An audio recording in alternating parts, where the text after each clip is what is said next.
from Dante Boxing Nation.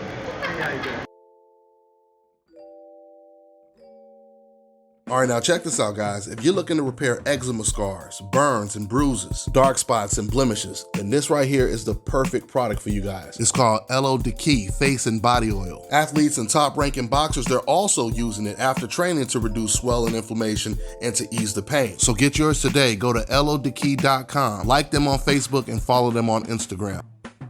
Fellas, I've got some great news for you. If you've lost your hair or have a receding hairline, the time has come when you can finally get your hairline back through a process called scalp micropigmentation. So here's how it works. It's a hair tattoo that replicates the look of your hair follicles when you have fully shaved it down. So to get this hookup, make sure you follow and contact my man Scalp Carolinas on Instagram.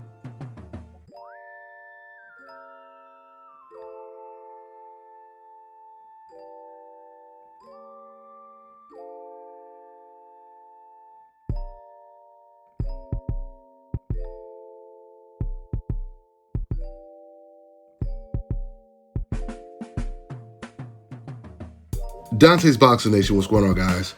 So as usual, when it comes to Tyson Fury, everything that we see that's reported on the internet, oftentimes it's never what it seems.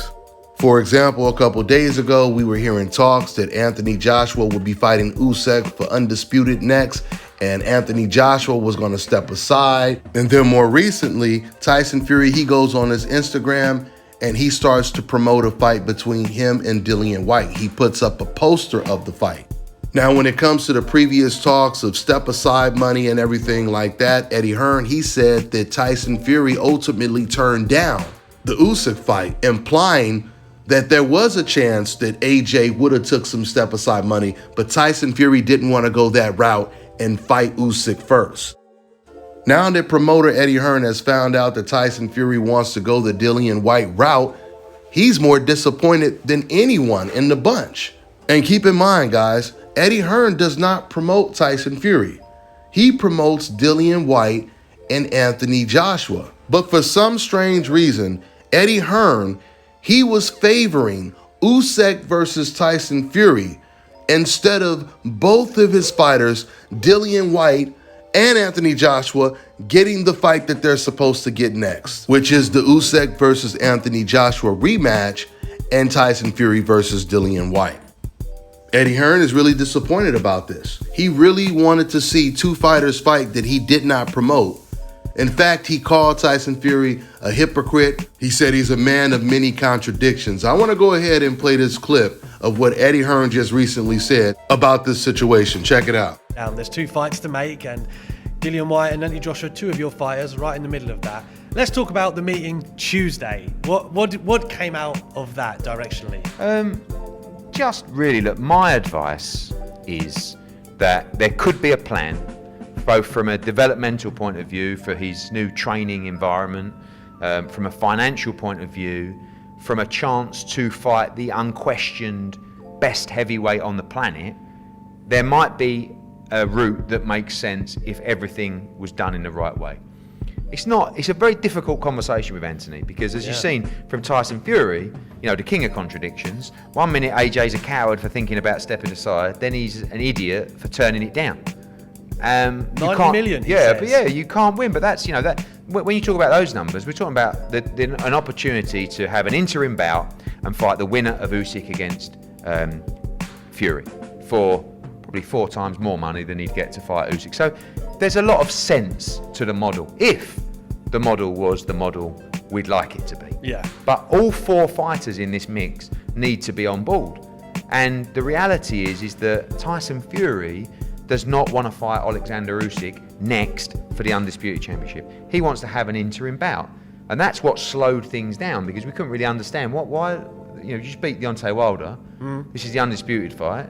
And then he wants to have the interim bout. Then last night or yesterday, no, I want to fight Dillian Whyte next. So all the work that's been going on behind the scenes, not really, I haven't been driving those talks, I've just been listening. Yeah. It's kind of like crumbled away because Fury's now decided, no, actually, I don't want to fight Usyk for the Undisputed. I want to fight someone else. I'll fight Dillian Whyte. So as we stand here now at nearly 2 p.m. on a Thursday, we are going to purse bids tomorrow in Mexico City for Tyson Fury against Dillian Whyte.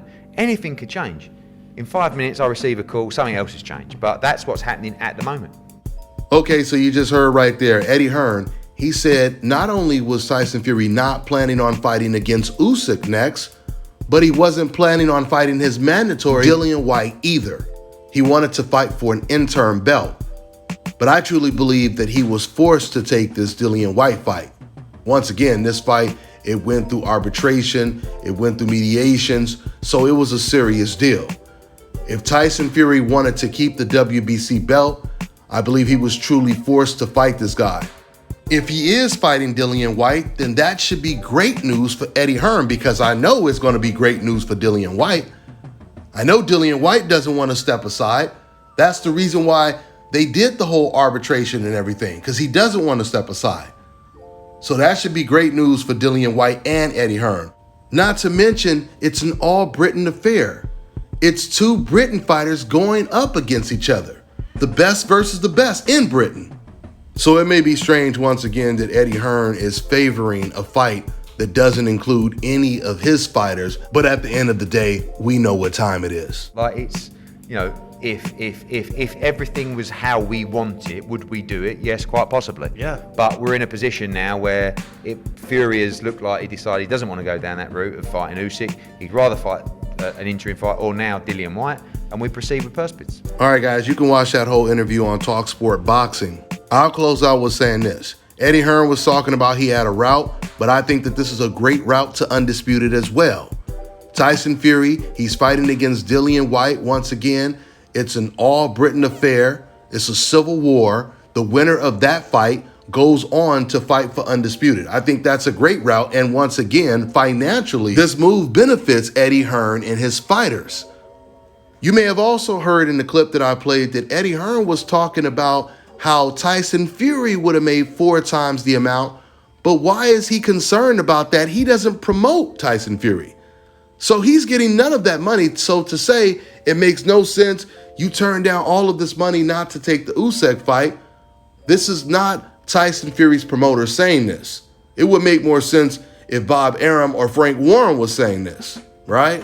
Something else that was pretty revealing in that interview is you hear the reporter saying to Eddie Hearn, neither Anthony Joshua or Dillian Whyte wanted to do the step aside, meaning it was pretty much Eddie Hearn's plan to clear the path for Usyk and Tyson Fury to fight for Undisputed, which is a fight the majority of boxing fans want to see. But once again, my thing is, it's not in Eddie Hearn's best interest for him to say that. Now listen, I could completely understand if Tyson Fury's mandatory was a nobody, it was a Maccaboo, it was a Yildirim, then I could clearly understand everyone, including Eddie Hearn, to try to bypass that fight because it would be an irrelevant fight.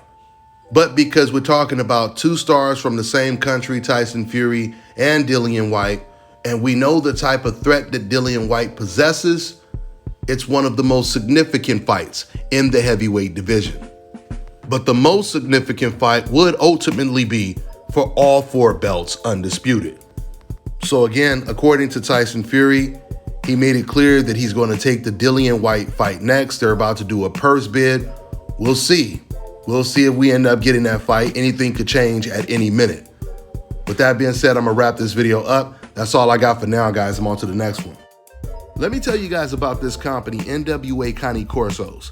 They breed Cane Corso Mastiffs, which is a guardian dog that is treasured for its protective nature and strong loyalty to family. If you're looking for a family-friendly dog that's intelligent, muscular, and brave enough to take on any intruder, then you need a Cane Corso Mastiff. Cane Corsos are extremely versatile, performing well in a variety of activities such as hunting, agility, competitions, and obedience trials. With its athleticism and versatility as a hunting dog, guard dog, sports dog, and a show dog, the Cane Corso Mastiff is perfect for any family. They also have standard French Bulldogs with excellent health, structure, temperament, and superior bloodlines with many champions in present day and pedigrees. Visit NWA Cane Corsos on all social media platforms to find the perfect puppy for your home today. Fellas, I've got some great news for you. If you've lost your hair or have a receding hairline, the time has come when you can finally get your hairline back through a process called scalp micropigmentation. So here's how it works. It's a hair tattoo that replicates the look of your hair follicles